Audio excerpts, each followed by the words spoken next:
안녕하세요. 김종환 앵커입니다. 1월 3일 새벽 미국은 드론 미사일로 이라크 바그다드 공항을 기습 폭격했습니다.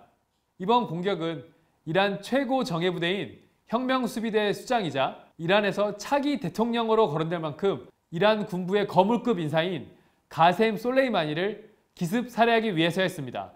공격 직후 트럼프는 이렇게 밝혔습니다. The United States has the best military by far anywhere in the world, and I am ready and prepared to take whatever action is necessary. And that in particular refers to Iran. 트럼프는 이란에 더 큰 제재를 가하고 나토 군대를 동원해 이란을 계속 압박할 것이라고 밝혔습니다. 미국과 이란의 군사적 긴장은 계속될 텐데요. 자칫 전쟁이 이란 본토로까지 확대되는 거 아닌가 우려스럽습니다. 이에 대해 김종환 평론가 모시고 말씀 들어보겠습니다. 안녕하세요. 안녕하세요.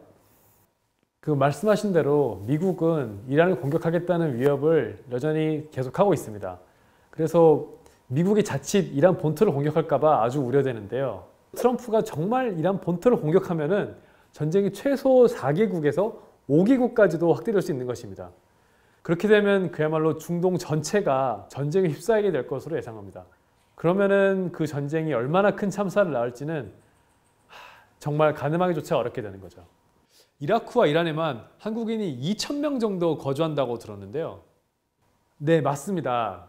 이란이 다음 공격 대상으로 지목한 아랍에미리트에는 한국군 아크 부대가 파병돼 있고 거기선 또 한전이 핵발전소를 짓고 있습니다. 또 이스라엘과 레바논의 접경지대에는 한국군 동명 부대가 파병돼 있고 청해 부대는 예멘과 이란 해역에 지금 파병돼 있습니다. 따라서 미국의 이란 전쟁이 확대가 되면은 이 한국군들이 애초 파병됐던 이유와는 별개로 상황 논리에 떠밀려 전쟁에 휘말릴 가능성이 아주 큰 것이죠. 미국과 중동뿐 아니라 한국에도 큰 피해가 예상되는데요. 몇 년 전만 해도 트럼프는 중동에서 새로운 전쟁은 없다 이렇게 말했는데 도대체 왜 이런 상황이 지금 벌어지는 건가요? 실제로 현재 트럼프의 최대 관심사는 지금 그가 무역전쟁을 벌이는 중국을 견제하는 데 있습니다. 하지만 트럼프도 이전 미국 대통령들처럼 중동을 포기할 생각이 전혀 없어요. 왜냐하면 중동은 세계 최대 산유국들이 모여있고 또 호르무즈 해협은 중국, 일본 같은 미국의 주요 경쟁국들이 사용하는 석유가 지나는 길목이거든요. 근데 트럼프에게 문제가 되는 것은 그가 집권하기 한참 전부터 미국의 중동 패권, 패권이 약해졌다는 것입니다. 특히 2003년에 미국은 아주 오만방자하게 이라크를 침공을 했어요. 그렇게 침공을 해서 현지의 저항 세력들 때문에 발목이 잡혔고 그럼에도 미국은 이라크인들에게 이라크를 넘겨준 것이 아니라 아주 엉망진창으로 만든 채 이제 거의 도망치듯이 철군했습니다. 그 때문에 바로 미국의 패권이 큰 타격을 입은 것이고요. 그리고 바로 이런 상황 덕분에 이란은 중동에서 지역 강자로 부상할 수 있었던 것인데 근데 미국이 또 보기에 이란이 부상한 것은 자신들의 중동 패권에 큰 위협이라고 보는 것이죠. 그래서 사실 이번 전쟁의 본질은 뭐라고 할 수 있냐면은 사실상 미국은 자신의 중동 지배력을 지키려고 지금 이란을 제압하려고 한다. 이걸 바로 이번 전쟁의 본질이라 할 수 있습니다. 네, 김종환 평론가 얘기 잘 들었고요. 오늘 나와주셔서 감사합니다. 다음은 김종환 특파원을 통해 미국이 이란 현지에서 그토록 반감을 사는 이유에 대해 알아보겠습니다. 김종환 특파원.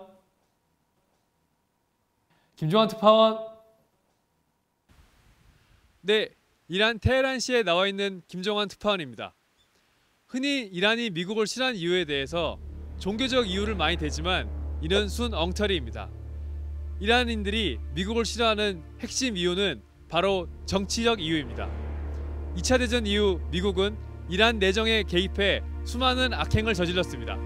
1953년 미국 CIA는 이란에서 쿠데타를 지도해 이란인들의 지지로 당시 집권했던 모자데크 총리를 쫓아냅니다. 모자데크 총리가 이란 석유를 국유화하는 등 급진적 개혁을 실시했기 때문입니다. 쿠데타 이후 이란엔 미군 수만 명이 주둔했고 수도 테헤란에는 미국 CIA 중동 본부가 들어섰습니다. 이들은 독재 왕정을 지원했고 비밀 경찰을 훈련시켜 이란 국민들을 괴롭혔습니다.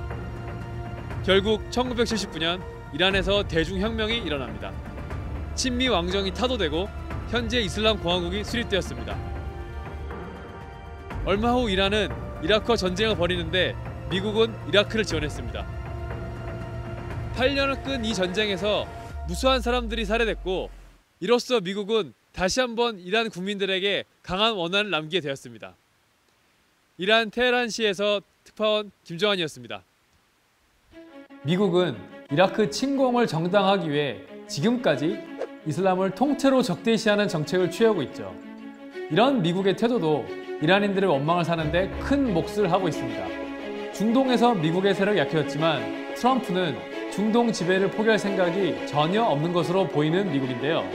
오늘은 미국과 이란 전쟁의 현황과 배경에 대해 알아봤고 다음 편에선 평화를 위해선 어떤 노력이 필요한지 한국의 파병 가능성과 파병 반대를 해야 하는 이유에 대한 내용을 가지고 돌아오겠습니다. 지금까지 김종환이었습니다. 감사합니다.